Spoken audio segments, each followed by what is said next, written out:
Les invito a mantener nuestras Biblias abiertas en el Evangelio según San Mateo, capítulo 2, versículos 13 al 23. Se cuenta de dos hombres que discutían sobre asuntos de religión y uno de ellos era errático en sus afirmaciones.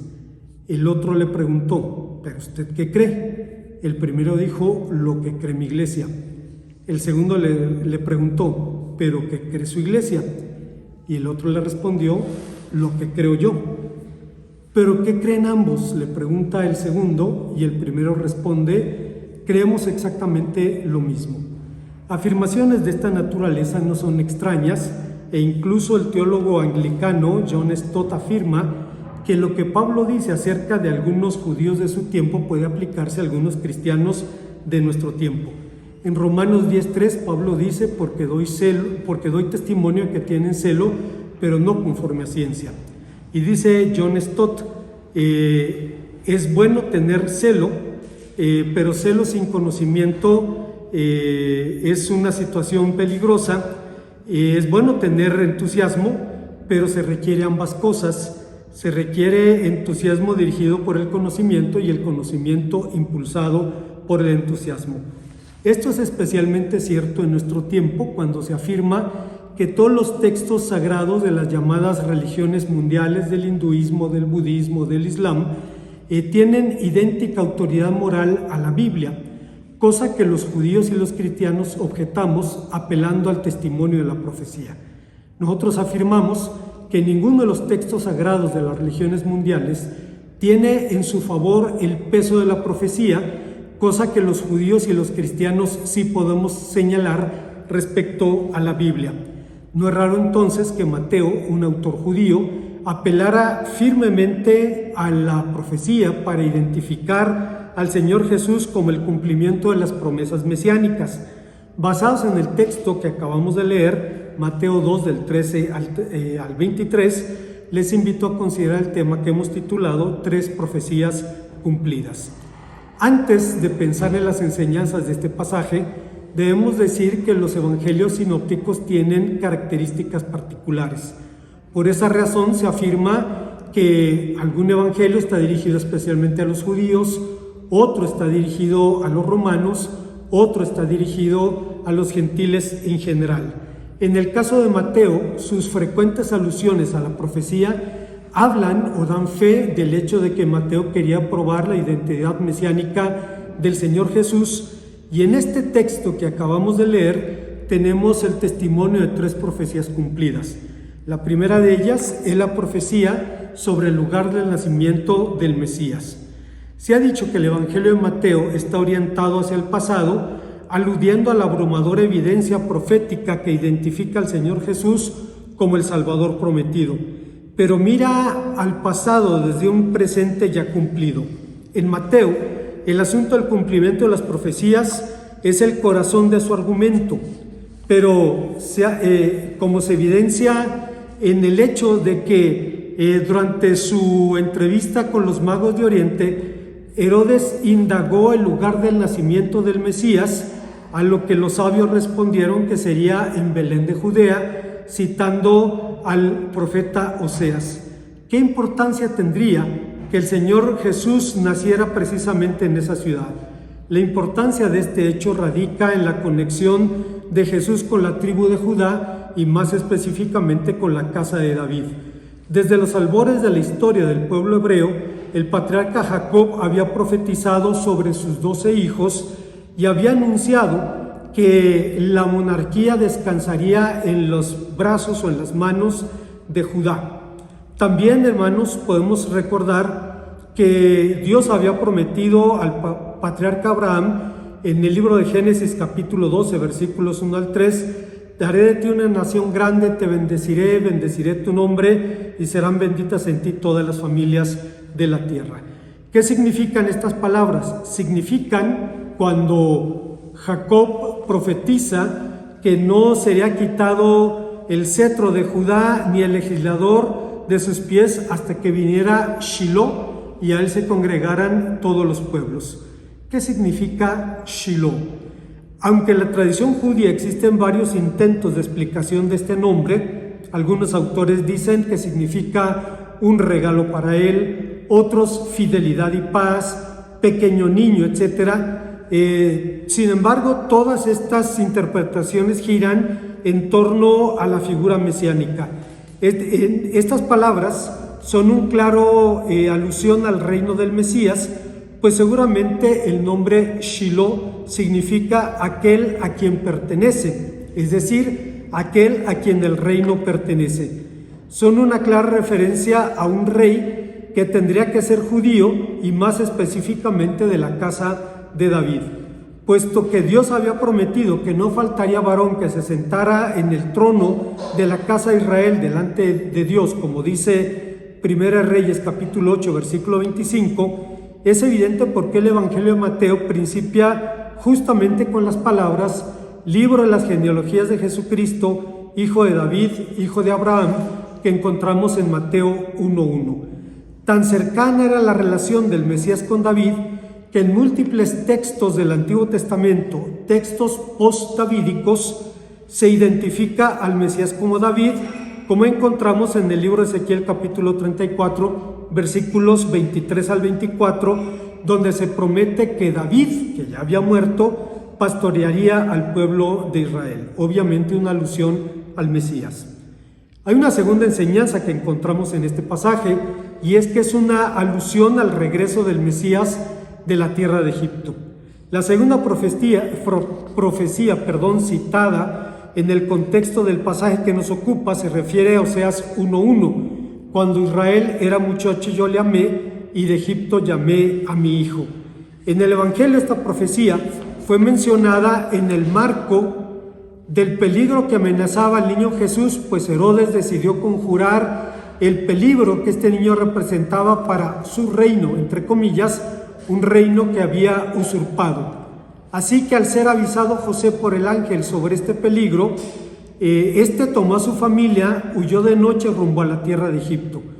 ¿Cuál es entonces la relación entre el Señor Jesús y las profecías de Oseas? La historia de Oseas es una historia harto dolorosa, pues describe los sufrimientos del profeta, quien vivió la infidelidad de Gomer, su mujer. No obstante sus infidelidades, el profeta debió buscarla por orden de Dios, rescatarla incluso por precio para intentar restaurarla a su primera posición de honra.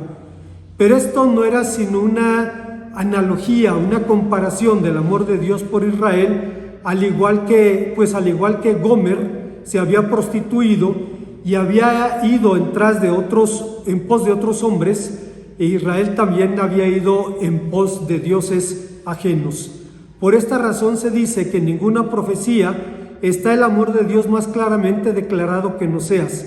Su experiencia matrimonial fue clave para el ministerio y teología del profeta. Fue un cuadro de la santidad de Dios que se mantuvo con justa firmeza, mientras con su corazón amó con ternura a todo aquello que le era aborrecible. Como Gomer había sido infiel al profeta, Israel había sido infiel para Dios. Por cierto, el carácter de la mujer seguramente es descrito en su propio nombre, pues el nombre Gomer significa precisamente brasa, una descripción del carácter de la mujer o el peligro que significaría vivir con una mujer así. Como Gomer había sido esclavizada por sus amantes, Israel había sido esclavizado por las naciones a cuya sombra se había refugiado, de modo que, así como el amor de Oseas redimió a su mujer, Dios redimió también a su pueblo. Pero Dios recordó a Israel que desde el principio Él había puesto su amor sobre la nación. Cuando Israel era muchacho, yo le amé, dice el profeta, y de Egipto llamé a mi hijo.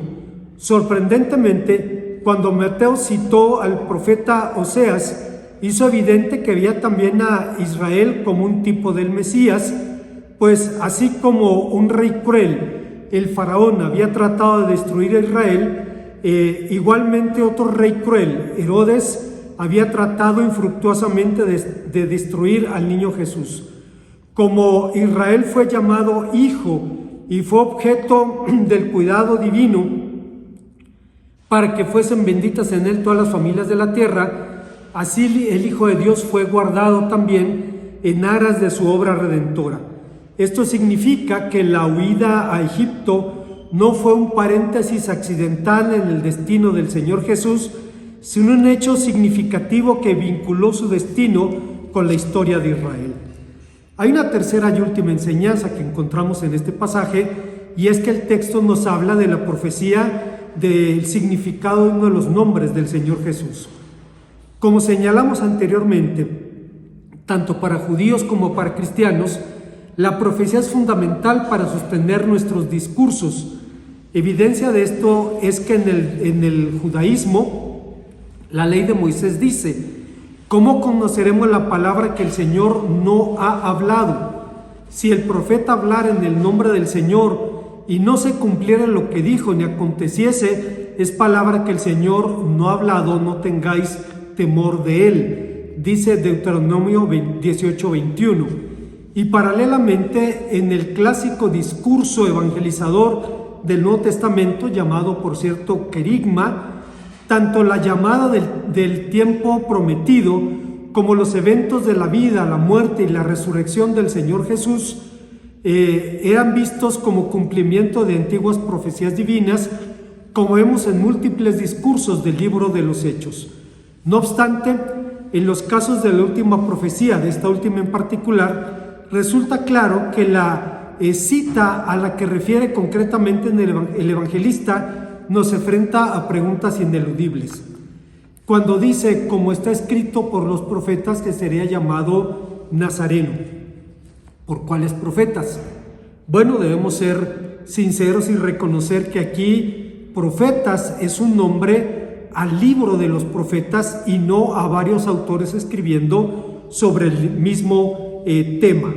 La segunda cosa que tenemos que ver es que aunque algunos ven las palabras sería llamado Nazareno como una alusión a los nazareos, aquellos hombres santos que se comprometían con Dios por periodos que iban desde un mes hasta el resto de la vida a servir al Señor y abstenerse de contactos que implicaran contaminación ritual, como encontramos en Números, capítulo número 6, la verdad es que no existe la posibilidad de que esta profecía sea una alusión a esos nazareos, porque estas abstinencias no fueron documentadas en el caso del Señor Jesús.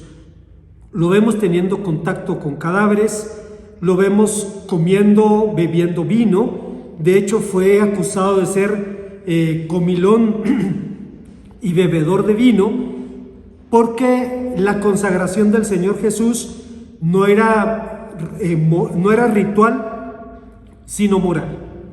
El Señor Jesús separó lo ritual de lo moral y enseñó a sus discípulos que no es lo que tocamos o lo que comemos lo que nos contamina, sino lo que sale de nuestro corazón.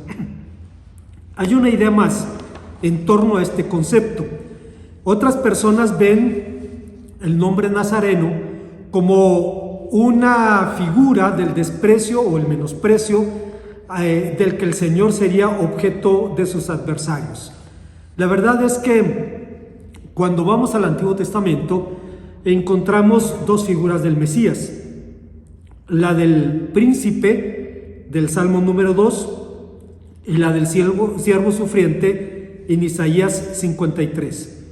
La verdad es que un Mesías pobre sería algo tan contradictorio como la entrada triunfal del Señor Jesús a la ciudad de Jerusalén. Cierto autor dijo que un Salvador pobre solo podría conciliarse y un príncipe solo podía conciliarse hasta la venida del Señor Jesús. En consecuencia con todo lo anterior, hasta el día de hoy los cristianos somos llamados, no sin menosprecio, por judíos y musulmanes como los nazarenos, cosa que empezó a suceder según el libro de los Hechos capítulo 24 versículo número 5. Algunos más ven mediante un juego de palabras una alusión al nombre hebreo Netzer, que significa brote, renuevo o vástago, expresión que utilizó el profeta Isaías en sus predicciones y concretamente en el capítulo 11, versículo 1 de su profecía. El uso de retruécanos, de juegos de palabras, formaba parte de la metodología rabínica de su tiempo, de manera que Mateo estaba jugando con un hombre que se parecía en su sonido a la palabra Netzer, haciendo una alusión al príncipe mesiánico. En síntesis, dado que es imposible que el Señor Jesús fuera llamado Nazareno por una referencia a los nazareos, cabe preguntar sobre las dos últimas interpretaciones cuál es más admisible. Sinceramente no es necesario elegir entre estas posturas, pues ambas expresan la idea del autor. Cristo fue despreciado por su generación a pesar de ser el renuevo del tronco de Isaí. Como conclusión, una de las mayores aportaciones del mundo evangélico a la civilización occidental ha sido la tolerancia religiosa. No fue producto de la reforma protestante, sino de la reforma radical. Cierto autor habló en algún momento acerca de que en alguna etapa en Europa había hogueras que se levantaban al sur de los Alpes, en la Europa católica, quemando a los herejes, y había hogueras al otro lado de los Alpes, en la Europa protestante, haciendo exactamente lo mismo. La verdad es que la tolerancia no fue producto de la reforma protestante, sino de la reforma radical, un asunto que merece reflexión en otro momento. Fue un don comprado con precio de sangre, para darnos una idea. Durante 10 años en Inglaterra se quemó a 20,000 anabautistas, fue un genocidio, pero a final de cuentas este grupo compró con su sangre la idea de la tolerancia religiosa para todos. Esto llevó a nuestros mayores en la fe a luchar por el derecho propio y ajeno a creer o a no creer según el dictado de la propia conciencia. Trágicamente, hoy en día, entre comillas, la nueva tolerancia no solo reclama este derecho, sino también la validez o legitimidad de cada forma de pensamiento, creencia o conducta moral por el simple hecho de que alguien simplemente lo profese o lo practique. Obviamente debemos respeto al otro e incluso reconocer su derecho a creer o no. Siglos antes de que los derechos humanos básicos fueran reconocidos, los evangélicos los habíamos reconocido como derechos con los que Dios ha dotado a los mortales. Sin embargo, esto no significa que, entre comillas, toda verdad religiosa sea exactamente igual. Contra la nueva tolerancia que sostiene que todas las religiones y los textos sagrados de las mismas son igualmente inspirados y autoritativos, cristianos y judíos apelamos a un testimonio que los otros textos sagrados no tienen, y es el peso de la profecía para argumentar nuestros discursos. Por ese motivo, Mateo, un autor judío, junto con 3 profecías que hemos considerado, nos habla acerca de la identidad mesiánica del Señor Jesús. Debemos recordar que en el Antiguo Testamento existen más de 400 profecías cumplidas en tiempo y en forma en la persona y en la obra del Señor Jesús. No obstante, estas 3 profecías citan en este contexto de manera decidida para acreditar al Señor Jesús como la esperanza de Israel. Al señalar el lugar de su nacimiento, se acredita tanto su ascendencia judía como su linaje davídico. Al identificar al Señor Jesús como el amado Hijo traído de regreso a la tierra de Egipto, vincula al Señor Jesús con la historia general del pueblo de Israel, la cual en muchos sentidos ha sido una historia de gracia. Y finalmente, al describir al Señor con el nombre Nazareno, le identifica con los despreciados y desposeídos, aquellos a quienes el renuevo del tronco de Isaí vino a redimir. A fin de cuentas, el amor de Dios fue la única razón de la afirmación que el Señor Jesús hizo de manera contundente, porque el Hijo del Hombre vino a buscar y a salvar lo que se había perdido. Una vez más, tres profecías cumplidas en tiempo y en forma en la vida del Señor Jesús. Oremos a nuestro Dios. Gracias, Padre, por tu palabra, porque nos permites venir a ella y encontrar, Señor, consuelo, esperanza y firmeza en nuestras convicciones. Te bendecimos por esto, en Cristo Jesús. Amén.